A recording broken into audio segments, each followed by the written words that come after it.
Yasmin just walked in. Yasmin Ratanzi, where is she? Come down here. Yasmin Ratanzi is the former MP for Don Valley East. And Michael has to go. Take a word. Well, thank you very much. I'm gonna take off, but I appreciate having the opportunity to speak. I know we're talking a lot about federal issues, but if there are any provincial issues that you need to contact me, please don't hesitate and reach out to my office. And as I'm leaving, you're in good hands with the other former representative from Don Valley East, Yasmin Ratanzi. Let's give her a big round of applause. we have a bit of a revolving table this morning, but that's okay. Sorry, Kevin Lamoureux has to go, but he's flying back to Ottawa. So Kevin, one got 2 minutes to close, and then he's off. And we'll come back to the questions. So in a second, we'll be right back to you. But yeah, actually what it is just kind of like a stopover. Jim wanted me to be able to come for this, and I do appreciate the opportunity. Having said that, the only thing that maybe I could kind of conclude on is that I really appreciate the fact that we had the provincial minister here. And the reason being is that I do believe the province does have a larger role to play with regards to immigration. And it is something in which, and I know I'll be meeting with Michael later in the week, and we're going to talk a lot about the nominee program. There's an opportunity for people to get engaged. Please take advantage of that opportunity wherever you can. Immigration is a critically important issue. There's other individuals around the round table that will be taking notes from this afternoon, and no doubt some of those will be coming back my way. I do thank you for taking the time to come out. Have a great day. Thank you. We're still going, and we still have lots of people here to answer questions and also listen. So please go ahead. Actually, Kevin asked for some suggestions. I'll give you, first of all, good afternoon. My name is Shahid Hashmi. I'm chairman of Cantek Chamber of Commerce. I'm not an immigrant consultant, but I do help a lot in my community, in our community. And time to time when I need help, Mr. Jim Carey Candace is always very helpful and providing. Kevin, the suggestion is that some of the marriages are done out of the country and they're waiting for their spouses. And some of them have also already have 2 kids or 3 kids and having too much distress with their work back and forth, all those things. I think that, like you just mentioned it, bring them over here and then put the process through for the immigration. If for any reason they do not qualify, report them. There are some odd cases which are the fraud marriages. And that's one of the reasons why they're being age-free more. So just because of the, I don't know what's the percentage of the fraud cases, just because of those, don't hold those people who are very stressful, financially struggling and waiting for their spouses and having their kids out of Canada.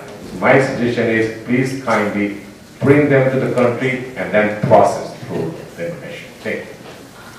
One more thing I can share. My son Sohaib is the one who is helping more with the community, and he does work very hard for the community. Thank you.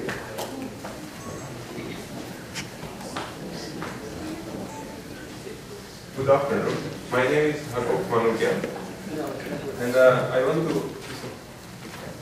Gentlemen and ladies, if there's going to be private conversations, please take them outside. If not, just grab a seat.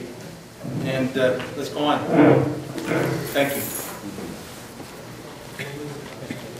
I want to ask some questions about the skilled worker.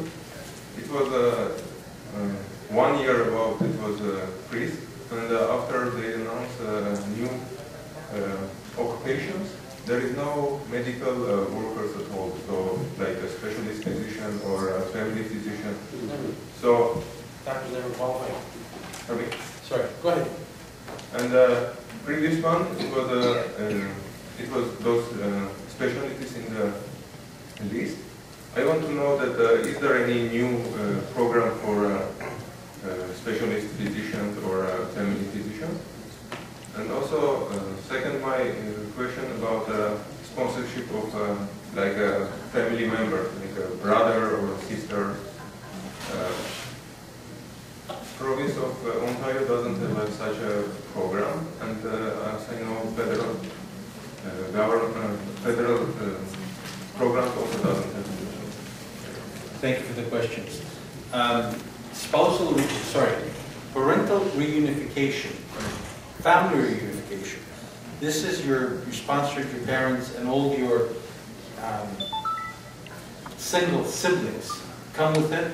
That died back in 1991 or 92. It was C-83, if I remember correctly. So the Conservative government, Brian Mulroney, put a stop into you being able to sponsor your parents and your family, anybody that was single, up to whatever age. The Liberals brought in a family class sponsorship, was parents and children under the age of 18. You may have seen that was a mistake, so we raised that up to the age of 22. The new immigration proposal as it stands right now, if you want to sponsor your parents, starting in 2014, you'll be able to have 5,000 applications per year. You will have to earn a lot more money that you're currently earning. Children or brothers and sisters over the age of 18 will not be able to come, and you'll also be responsible for 20 years. So in your case, if you wanted to sponsor your family, your extended family, you cannot. Under the point system, they were given points for having family in Canada, but as it stands right now, there's new rules and regulations that are coming out, cic.gc.ca, you can just drop on there and take the regulations as they are. I don't remember, I could be wrong, but I don't remember us ever asking for family doctors or general practitioners to come to Canada as the independent applicants because they have to qualify under the province that they apply to, and I think that still is the case. I could be wrong, but I still think it's the case. All right? Thank you. Previous program, it says It was not general practitioners. It was 28, list of 28 for federal skilled worker is the category of skilled worker. Specialist physician, also family physician was in the list, but God help you though, when you came to Ontario, you were only allowed 24 per year. Ontario? 24 per year, that's 48. We're talking about federal skilled worker. Right, but in order to come to Canada and be qualified as a practitioner, a general practitioner, if I'm not wrong, you have to give exams in Canada. And in Ontario, it used to be 24 workers, and then it became 48. No, this is completely another program that was removed, he's right. No physicians, no specialist physician, but a lot of people, they still there. I know you're concerned because... Under the point system, physicians were allowed? Yes, they... Okay, I could be wrong, but I beg the difference. Of course they Yes. did. For Ali a long is time. an expert on this. There he is. Okay. There. Anyways, let's take the next question. thank you. Thank you. Hi, my name is Maureen Sokoff. I'm a refugee lawyer, and there's two brief points that I'd like to make this afternoon. And they both address things that the Liberals could do immediately to assist refugees. One has to do with DCO countries, designated countries of origin. Minister Kenney brought in a new law under which 37 countries have been designated. Countries could easily be taken off. It's at the minister's discretion. It doesn't need a legislative amendment, and some countries we know have horrid human rights conditions, such as Hungary and Mexico, and so something the Liberals could do right now is push for the removal of countries with very poor human rights records. Secondly, we're running an Access to Justice campaign which has to do with Legal Aid Ontario. And this is something, an area where refugee matters intersects with the province because Legal Aid has always had a very generous system to fund counsel for refugees. Legal Aid is revamping the system for refugees at a time when refugees are facing serious pressure from the federal government in terms of the new laws. The numbers are down. Mr. Kenney has said the numbers are down for new arrivals of refugees by about 70%. And we're trying to advocate with the Attorney General of Ontario that there is no need for legal aid to engage in cutbacks right now because refugees need access to counsel more than ever now to make sure they have a right to have a fair hearing. And that's something, again, that the Liberals can push for on a provincial level. Thank you.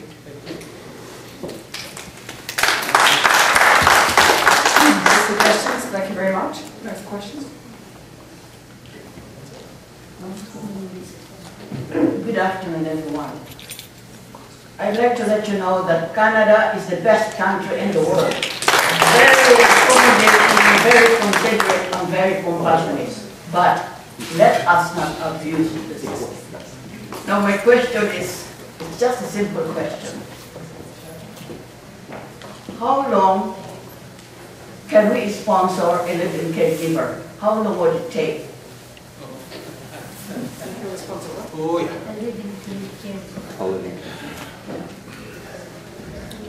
Loaded question. And I thank you for it. Depends what country they're coming from. If they're coming from the Philippines, you could be looking anywhere between 24 to 48 months for the processing. A lot of Filipinos have seen that it takes such a long time to be processed out of the Philippines, so a lot of them are traveling to other countries. And we had a study done, and it showed that in different countries, it can take anywhere between 6 months to a year, depends where they're from. And you know that in the community, the Filipino community, a lot of the names are certainly moving around. But what is happening is that, well, the length of time that it takes to come to Canada is going exponentially up.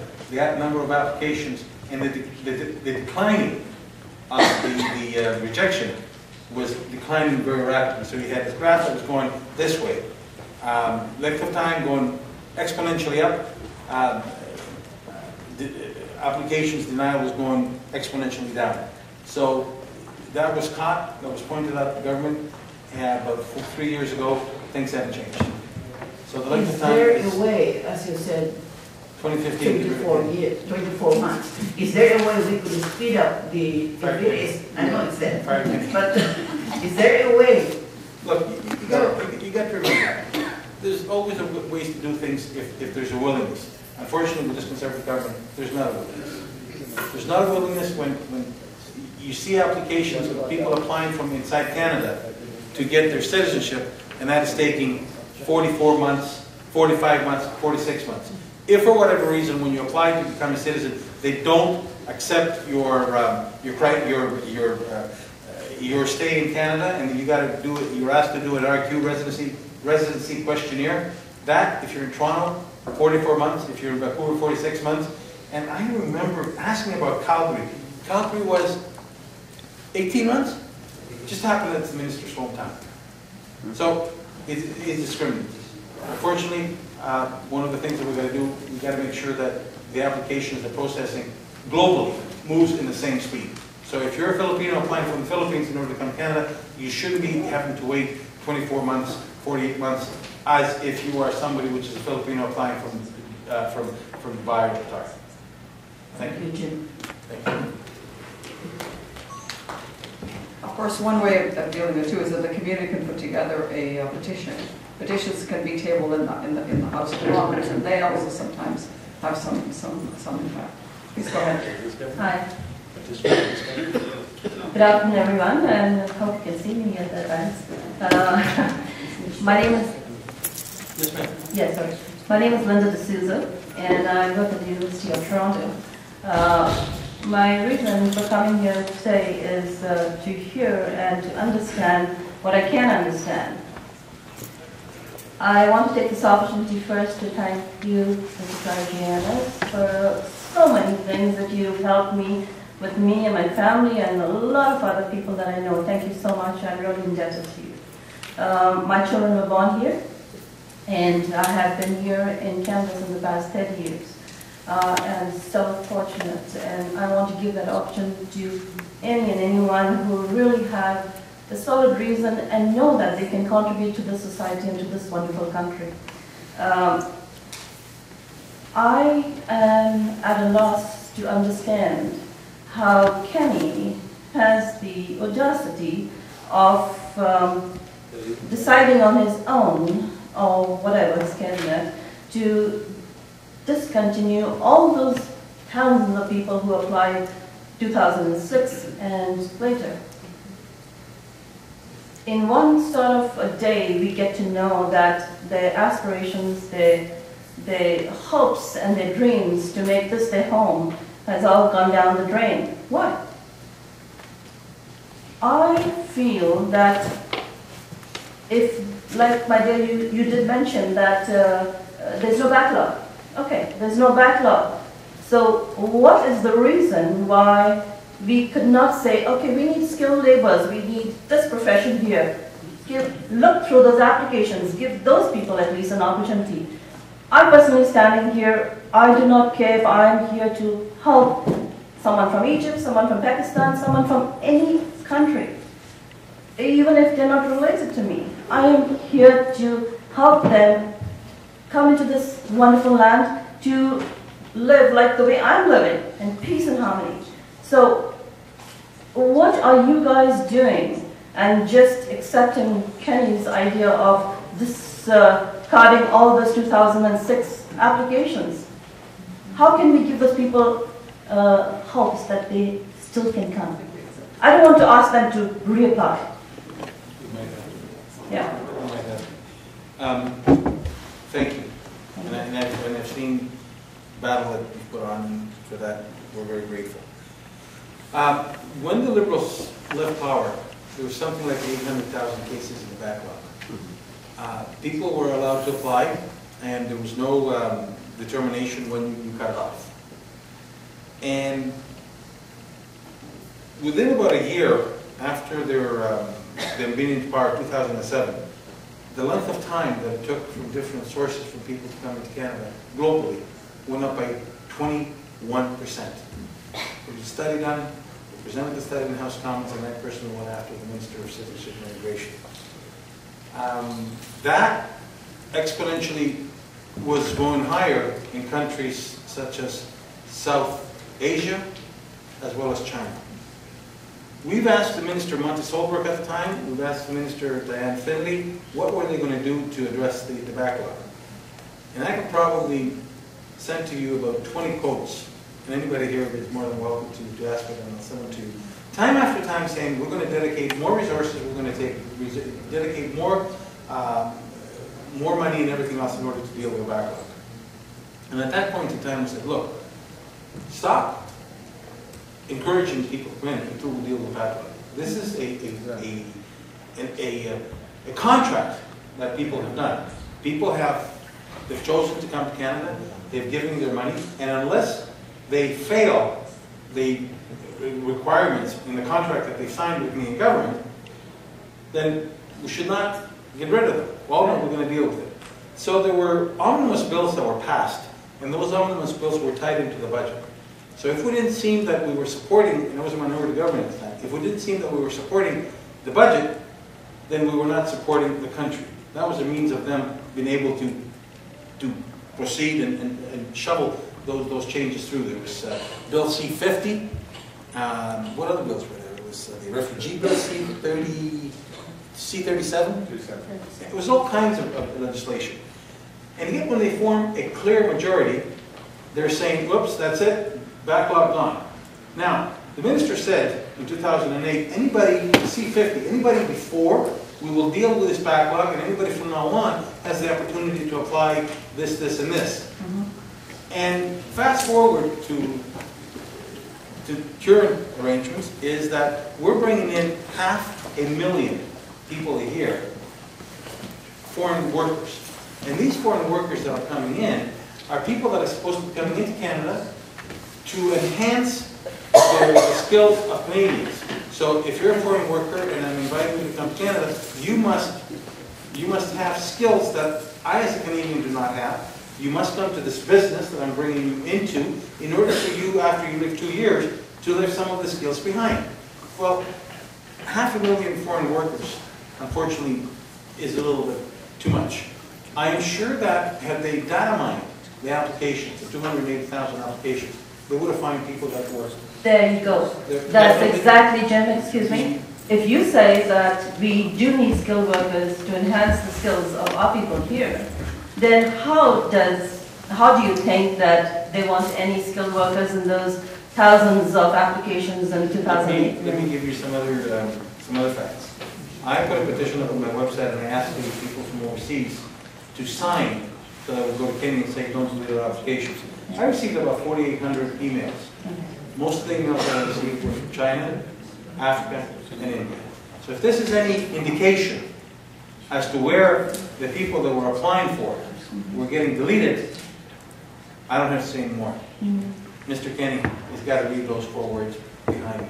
So I think that It's not ethical. it's not ethical, it's not fair, and it's certainly not something that is the Canadian way. You just cannot delete 280,000 applications when people have made a contract with the government. There was an ongoing case, and I think, if I'm not mistaken, they've lost, but I think they're appealing to the Supreme Court of Canada. I'm not too familiar with it. So there's still hope. It's still All right, there's still hope. Thank you. Thank you very much. Just before we go to the next question. Excuse me, sir, there's a lineup opening. Is there an order, can we tell what order the lineup is in? Is that going from back to front, or what have you? How do you all know who's first or second? Huh? Okay, yeah. Self-organized. Okay, before we move to the next question, I want to introduce a late arrival to our meeting, Carolyn Bennett, the Honorable Carolyn Bennett, who is MP for St. Paul's and the Liberal Clerk for Adelaide General Affairs. Carolyn, welcome, and you're welcome to jump in as people ask questions. So the next questioner. Next. Okay. Just before you go ahead, we have about 15 minutes left for questions, and then we're going to get some wrap up. So if people asking questions could be as direct as you can, so that we can get as many people in as possible. Thanks. Hi, everyone. My name is Bob. I'm a university student at the University of Toronto. I'm also the vice president at the Chinese Student Association. And my problem is there is many students graduate from UOP every single year, but most of them, especially most of the Chinese students, they graduate and they back to China. The reason is they graduate, they cannot find job, and then they back to home. And they graduate, they hard to stay, and then they back to home. And the problem is many of them want to stay here. They spend a lot of years in here. They spend a lot of years in university, and they finally get a lot of certificates. They get their bachelor degree, and they cannot stay here. They have to go back. And I'm a third-year student, and it seems my Chinese friends group shrink every single April, because every single April after the graduation ceremony, most of them back to China. And most of them have never come back, and I recruit many of my friends at every single September, because a lot of new students come in September. And some of my friends graduate from the Radman Commerce School, and they cannot find a job. And then they go to the interview, they ask them, well, are you a citizen or not? They say, oh, I'm not a citizen. Sorry, this is not a job for you. Are you an immigrant or not? Oh, I'm not immigrant. So sorry, there's no job for me. And the problem is they're really hard to stay. And this is my own story. Is I have been in Canada for 6 years, and I applied the citizenship test exactly on the 3rd year. But until last winter, I finally get my citizenship, and therefore it's a very long time to delay. And I read the whole article, and I see the very end sentence is Kenny should resign or be fired. And from a lot of stories, I see, oh, maybe Kenny's policy harms a lot of refugees, harms a lot of family reunification and things like that. And what about students? Do you think Kenny's policy harms the students who stay here or something? Well, I have stories from that one. Thank you. Thanks very much for coming. We bring in close to anywhere between 50 to 55,000 students per year. Educational business is a multi-billion-dollar industry, and once the student comes to Canada, I think they're given 2 years open work permit. Is it 2 or 3? 3? 3? Okay, that's what I said. I think 2, 3 years. 3 years. They're given an opportunity to work in Canada for 3 years, and after that, there's what's called the Canadian experience in order for them to apply. Unfortunately, there's not enough resources to support the foreign students. A lot of the foreign students are left up to their own devices, how to survive in Canada. And coming in as a student from another country, never mind going from leaving home at 18 years, 19 years old and going let's say from Toronto to Kingston, or going to Broad. I mean, you're coming halfway around the world. I think we need to work with you in order to provide more resources to students, and at the end to work, if I can say, data mine, or I wouldn't say data mine, but to try to keep the students that in Canada that can be productive Canadian citizens. Some of the students that come over are coming over just to learn and go back, but some of the students that come over certainly have a lot to give. And those students, we've got to be at the forefront in order to keep them. Number one, they get Canadian experience. Number two, you don't have to qualify their education because they studied in Canada. They are practically, if you're here for 5 or 6 years studying, you're just part of the family. You're Canadian. So those are the students that we have to encourage to stay. So I understand your student numbers are going less and less because there is less immigrants coming from China, but let's work together in order to make sure that we do keep the best in class. Thank you.